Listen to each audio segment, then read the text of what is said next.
Everyone welcome back to my YouTube channel. तो आज के इस वीडियो में हम एक आईआरडीए का इवैल्यूएशन देखेंगे।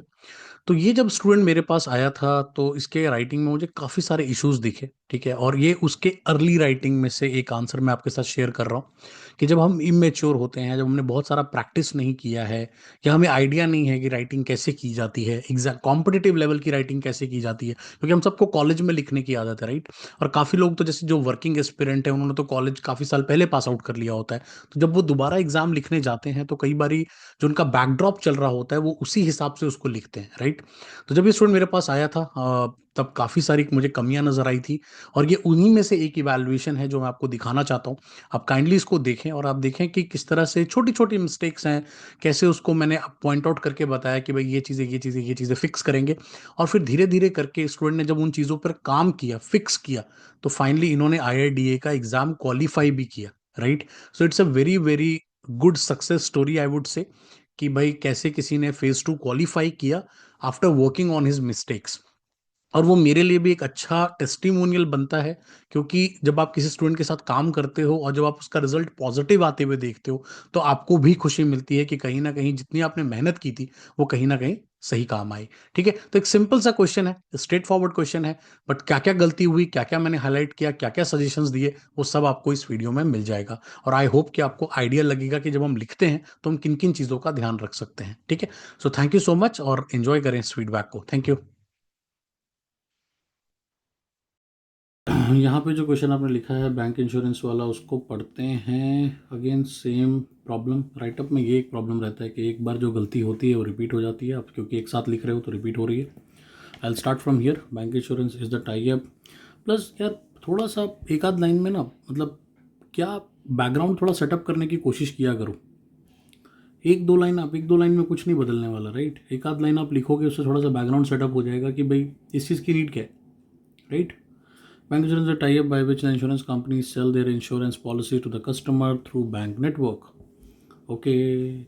जैसे मैं यहीं पे इसमें ऐड कर देता कि for like deeper penetration is one of the biggest challenge for penetration insurance. अभी भी इतने, मैं इनफैक्ट ऐसे शुरू करता इसको कि सिर्फ 4% पेनिट्रेट कर पाए हम इतने सालों में, right. And that is the reason why हमेशा हमें कोई ना कोई नया आइडिया सोचना पड़ेगा to reach out to the bottom level. And bank insurance is one of them. और फिर इसकी कहानी लिखता तो ये बिल्कुल अलाइन हो जाता मेरे प्रॉब्लम स्टेटमेंट के साथ। डायग्रामेटिक, यार आप बिल्कुल बच्चों की तरह लिख रहे हो यार, वैसे सीरियसली। मतलब डायग्राम आप बना रहे हो, उसमें डायग्रामेटिक रिप्रेजेंटेशन क्या लिखना है यार। It's a formal exam. ये कॉलेज का 6 क्लास का पेपर थोड़ी लिख रहे हैं। बैंक है, इंश्योरेंस है, बैंक इंश्योरेंस है, ठीक है जी। मतलब आप बनाओगे तो पता चल ही जाएगा। उसमें टीचर को मतलब लिख के बताने का तो कोई सेंस ही नहीं बनता। वो हंसेगा आप पे कहीं ना कहीं, टीचर भी। एडवांटेज क्या है भाई इसका? एग्जाम्पल तो आपको देते ही नहीं हो भाई। एग्जाम्पल तो आपके आंसर में है ही नहीं। और इतना स्टैटिक राइटिंग से ना 10 में से 5 नंबर मिलते हैं भाई, 10 में से 8 नंबर नहीं मिलते, ये मैं आपको बता दूं। There are variety of advantage to the banks, insurance and people. Bank को भाई क्या फ़ायदा होता है? तो बैंक को रेवेन्यू मिलता है, ठीक है। और आप बिना लिंक किए आंसर भाग जाते हो यार। मेरे को, मैं क्लियरली देख रहा हूँ आपकी जो राइटिंग में प्रॉब्लम एक दिखती है कि आप बिना कुछ यहाँ बताया नहीं, आप कहाँ जाओगे, आगे क्या बताओगे, आपका जो मन में आएगा वो बता दोगे, ऐसा लगता है। ठीक है, थोड़ा गाइड तो करो ना टीचर को यार कि कहाँ पहुँचना है आपने। तो मुझे समझ भी आएगा कि हाँ ठीक है भाई, आप आगे ये बताने वाले हो, तो मैं भी थोड़ा समझूंगा कि हाँ भाई आप मुझे सही डायरेक्शन में लेके जा रहे हो। कंटेंट, स्टैटिक कंटेंट आपका राइट है, इसमें कोई प्रॉब्लम नहीं है। बट आंसर में, आंसर स्केल अप नहीं होता, एक ही लेवल पे बस आप लिखते चले जाते हो। कस्टमर्स एडवांटेज क्या है? तो रिलेशनशिप मैनेजर को, ठीक है।